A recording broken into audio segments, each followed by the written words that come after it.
too, as he has to thrash around on the barbed drum line of changing policy in relation to this matter, or perhaps changing posture and pronouncement in what we're told that the policy is.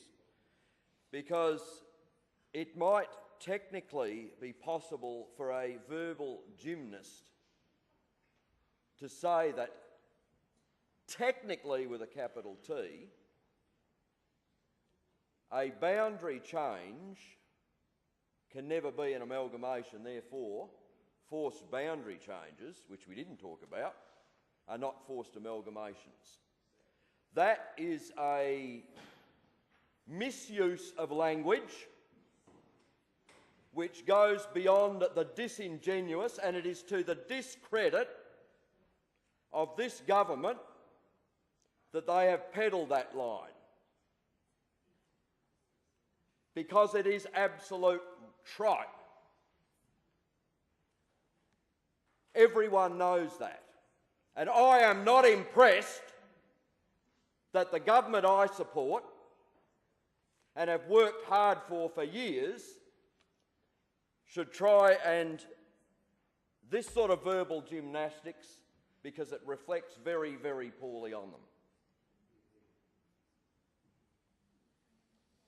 It is a rubbish to say that there are no forced amalgamations. And nobody can tell me that in this ludicrous oversized tome, which is called the Local Government Act 1995, was it intended that all of the procedures for a boundary change would extend to places like the city of South Perth being wiped out and taken over by a neighbour wholesale.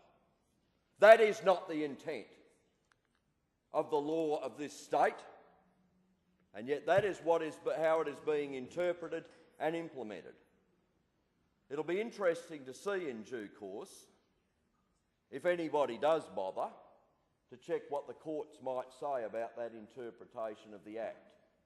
I think the government can get away with it, looking at the black letter of the law, but I think it's a pity that they have chosen to do it that way, because it detracts from the other merits of the argument that no doubt do exist.